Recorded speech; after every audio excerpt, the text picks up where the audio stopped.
Chapter 28 The Climb. As the days of climbing back upwards wear on, Juliet feels numb and burdened by the lives lost, some due to her actions. Settling into her cell at the MIDS deputy station, Juliet waits for the arrival of Deputy Marsh to accompany her on the final leg of her journey. Without her watch, confiscated by Hank, Juliet anxiously checks her bare wrist, longing to know the time. Marsh informs her that she has a visitor, and Juliet's curiosity is piqued. Lucas appears on the other side of the bars, and Juliet is taken aback by his presence. Hoping to protect him from the harsh reality of her situation, she insists he should not have come. Lucas reveals that they are fighting against her arrest, collecting signatures in her support. Juliet, however, believes their efforts will be in vain and advises Lucas to let go and find someone else. The burden of her impending fate weighs heavily on them both. With Lucas gone, Juliet spends the night on a cold cot, reflecting on the lives she has inadvertently harmed. The next day, she completes the final climb and finds herself in a familiar cell, facing Peter Billings and her old desk. Charges of conspiracy are laid against her, citing evidence found on a damaged data drive. Juliet remains detached, knowing her fate has already been decided. As Juliet contemplates her impending cleaning, a small tornado emerges on the flats, symbolizing the destructive cycle of the cleaners. Bernard remains absent, leaving Juliet uncertain about his motives. Pam delivers her favorite breakfast, accompanied by heartfelt notes from her friends in mechanical. Walker's note, in particular, puzzles her. It reads, "No fear. Now is for laughing. The truth is a joke and they're good in supply." As she is being prepared and put into the suit for cleaning, she decides with absolute certainty that she will not clean. She reflects on the futility of her suit's design and the pointlessness of her sacrifice. When the helmet is placed on her head, the room fills with the hissing sound of argon gas, signaling that her time has come. With determination, Juliet steps outside, intent on leaving the world on her own terms. As the doors part, she sets foot in the outside world for the first time, even if it is through the limited view of her helmet's small glass panel. The chapter ends with Juliet realizing the scope of her view and the significance of stepping out into the unknown. Chapter 29 The Delusions Shattered. Bernard, the head of IT and mayor, sat alone in the cafeteria, observing the cleaners through the windows. His techs were preparing for the cleaning process in Peter's office, their superstitions and fears fueling their actions. Bernard enjoyed this solitary moment, studying the cleaners' reactions as they emerged from the silo and encountered the outside world for the first time. He had seen various responses over the years, from desperate pleas to futile attempts to interact with the surroundings, all stemming from the illusion that their false hopes could be fulfilled. Unlike Mayor Johns, who could never bear to witness the cleaners' experiences, Bernard cherished the transformations and delusions that his predecessors had perfected. He sipped his fruit juice and watched as Juliet Nichols emerged from the silo, only to find that the sensors were still grimy. Bernard expected her to clean them, as every other cleaner had done before. However, to his astonishment, Juliet ignored the dirty sensors and walked away, climbing the hill and disappearing from sight. Bernard's shock soon turned into anger and worry. He rushed downstairs, yelling at his techs and throwing his juice cup at them. Determined to find out what had gone wrong, he made his way to the server room, surrounded by the hum of machines keeping the data intact. Bernard's fear intensified as he realized that he had let Juliet out of his sight, violating one of his primary responsibilities. He cursed the greasy mechanics in the mechanical department, blaming them for the flawed design of the vent control. The contrast between the pristine room and the unclean mechanics only fueled his anger. Bernard finally reached the server and opened it, revealing a cloth case containing a headset. He put it on, hoping to regain control of the situation. He reassured himself that he could maintain the illusion of stasis, control people's fear of change, and ensure that Peter Billings remained loyal. However, the fear within him grew as he plugged in the headset, knowing that he had to address the potential consequences of Juliet's actions. Silo 1. This is Silo 18. We might have a slight problem over here. As the tense silence hung in the air, Bernard began to comprehend the enormity of the situation. The delusions he had fostered were shattered, and the consequences of his oversight loomed over him. What would be the repercussions of Juliet's defiance? The future seemed uncertain, fueling Bernard's growing anxiety as he awaited a response from Silo 1. Well, for the unraveling.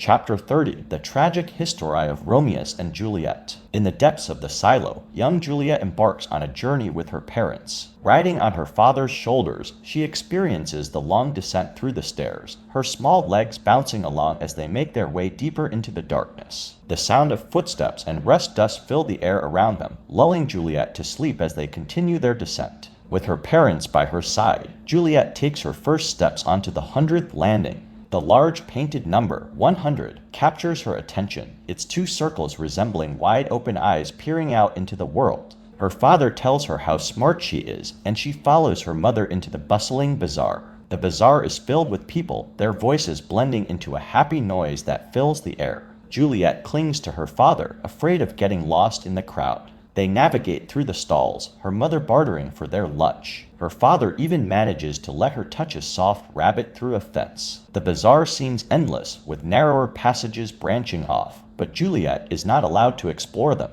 Finally, they reach a set of square steps, a new sight for young Juliet. Her father exchanges chits, and they pass through a gate where a man with a funny hat makes a silly face at her. Laughing, she follows her parents to a spot where they spread a sheet on a wide bench. Juliet's excitement reaches its peak as she watches jugglers throwing balls and hoops in the air, trying to count them but failing. Eventually fatigued, she falls asleep and dreams of flying through the silo surrounded by colorful balls and hoops. She awakens to the sound of whistles and applause, her parents standing and cheering.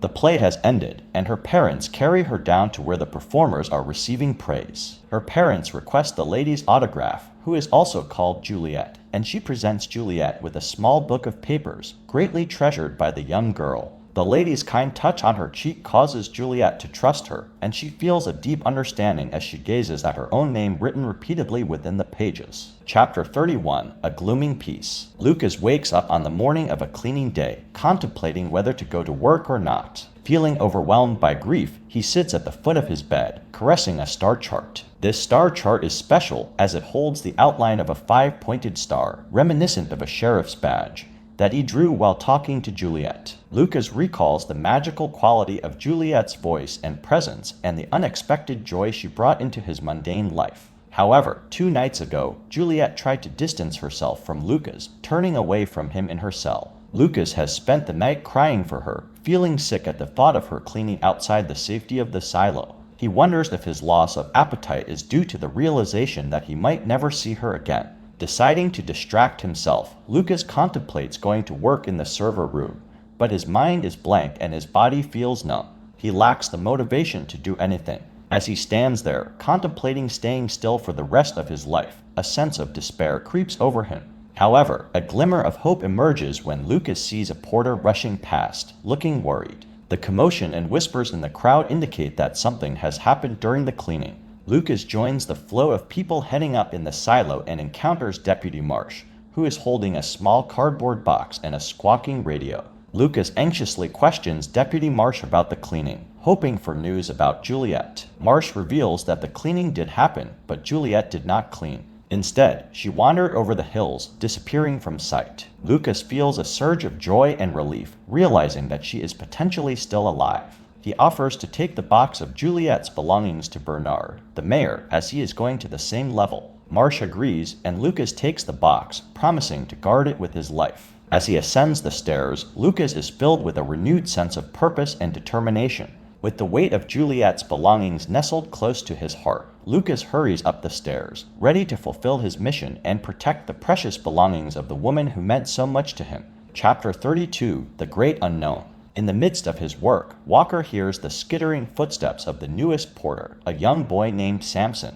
Intrigued by the promise of big news, Walker calls out to him. Samson, with a mischievous smile, reveals that cleaning duties have been refused. This revelation is unprecedented and electrifying. As Walker processes this information, his thoughts drift to Juliet. He wonders if she received his note, if it offered some solace in the face of her decision to refuse cleaning. The news fills him with a mixture of fear and pride for Juliet's audacity. Caught in contemplation, Walker gazes outside his doorway, where the world beyond beckons. A hermit, he has trouble leaving his apartment, but he decides to take a leap of faith to step out into the unknown. With a deep breath, Walker propels himself forward. The steel walls of his confined world give way to the vast expanse of possibilities. Chapter 33 Is There No Pity Sitting in the Clouds? As the heavy steel doors of the silo belch with an angry hiss, Juliet Nichols finds herself on the precipice of escape. The fire roars behind her, urging her to move forward. With a burst of determination, she squeezes through the narrow gap in the doors, emerging outside in a world she's only seen through sensors. Juliet stands on a sloping ramp. Instead of seeing a desolate wasteland, she is beneath a sky filled with clouds and unseen stars. It's a surreal sight, as if she's been dropped into a storybook where animals talk and children fly. The temptation to believe in the illusion overwhelms her. The vivid colors, the soft grasses that aren't real, all entice her. But she reminds herself that it's a lie. Her reality is the world hidden beneath the surface, the ugliness she's always known. Remembering Walker's note urging her not to be afraid, she tears off a scrubbing pad and rubs it against her suit. To her surprise, the heat tape doesn't fail like IT's materials, it withstands her actions. She realizes that the people of Supply, thanks to Walker's efforts, had replaced IT's defective heat tape with ones that were designed to last. All of a sudden, she understands Walker's note, they are good in supply. As she walks up and crests the hill, Juliet realizes the incomplete nature of IT's deceit. The distant city, projected with grandeur, begins to reveal its crumbling facade. She sees through the bottom levels of the buildings, the lack of foundations on unfamiliar structures suspended in the air. The world around her, both real and unreal, reminds her of her impending death and her resolve to remove herself from sight, away from those who might gloat or mourn. Descending the hill, she observes the divide between two worlds. The painted green hills and the dusty, dead landscape below lay before her. In her walk towards the city, she notices a pattern of circular hills, each spooned-out bite protected by the rising earth. But she's struck with confusion when she sees another sensor tower and the remains of a dead cleaner. It seems as if she's retracing her steps, unsure of which direction she's truly heading. Bewildered and lost, Juliet wonders if she's succumbing to noxious fumes or if the air has breached her suit. But her determination remains. She continues walking towards the city, the illusion of its gleaming tops and blue skies still intact. The towers and dunes she encounters are not her own, a revelation that ignites her curiosity about what lies beyond her familiar landscape. With a mix of trepidation and fascination, Juliet moves forward, eager to uncover the secrets hidden beyond the veil of lies and deception. If you've climbed with me this far into the video, I'd be thrilled if you'd consider giving me a digital pat on the back with the like button. But if this journey didn't quite do it for you, consider donating a like on our next video. Subscribing is your passport to join me as we explore more exciting chapters in the vast landscape of books. Help shape the future by leaving a comment with book recommendations for chapter summaries or feedback to enhance the channel.